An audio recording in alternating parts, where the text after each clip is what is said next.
While everyone's chasing the latest trend, you're watching it like, yeah, I'm good. Ever notice how people are obsessed and you don't even feel curious? And then that quiet thought creeps in. Am I behind? Or am I seeing something differently? That feeling isn't laziness or disconnection.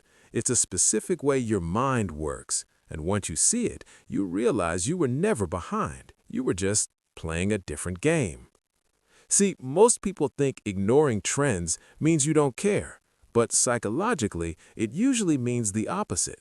Your brain just doesn't react to noise the same way. It waits for meaning before it moves. When a trend blows up, others feel this rush to join in. You feel nothing, no pull, no urgency. And that messes with your head because the world keeps telling you excitement should be loud. So when you don't feel it, you start questioning yourself, instead of the system that trains you to think you're falling behind if you don't chase. Here's what separates you from most people online. You have what I call a relevance-first mind. Instead of reacting to what's loud or popular, your attention waits for what actually fits you. That's why a trend can have millions of likes and still feel empty. They're built for mass reaction, not personal meaning. And when your brain doesn't get that inner yes, it doesn't move. Which is why you can watch everyone rush in one direction and still feel completely still. This is where people start getting it wrong. When you don't react like everyone else, they don't read it as selective. They read it as distant, even cold. And over time, you start wondering if they're right. Maybe you're missing something. Maybe you're too picky. But what's actually happening is quieter. Your brain isn't built to perform excitement on demand. So the more the internet rewards hype, the more invisible you start to feel. And this is the part you don't usually say out loud. It's not that you want to follow trends, it's that you don't want to fall behind. You start wondering if staying detached means you're missing chances, connections, relevance. Like one day you will look up and realize everyone else moved forward together without you. So even when you consciously don't want to chase, there's this low-key pressure in the background.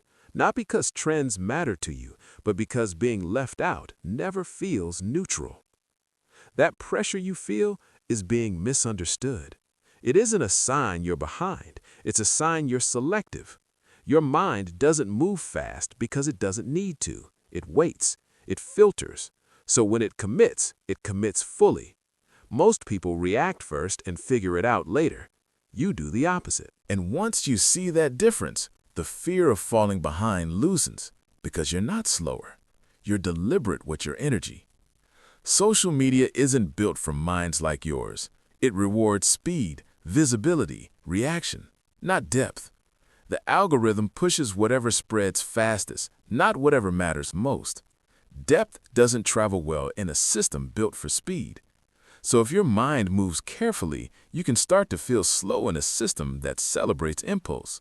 Not because you're wrong, but because the environment is loud by design.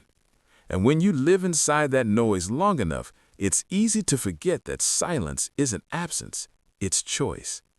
That ability to pause instead of react, it's not neutral, it's an advantage. People with relevance-first minds don't burn energy on everything that flashes in front of them. They move slower on the surface, but deeper underneath. People like this don't react often, but when they do, it matters. When they care, it's real. When they commit, it lasts. So while the internet rewards whoever shows up loudest, your strength shows up quietly in decisions that shape your life long after the trend disappears. So if you've ever felt out of sync online, this is what I want you to remember. Not following trends doesn't mean you're disconnected. It means you're anchored. You don't move with the crowd because you're listening inward before you move at all. And that can feel lonely in a world that rewards noise. But the people who build lives they actually recognize later, they're usually the ones who didn't rush. They chose carefully, and they never had to pretend it was enough. Just like you.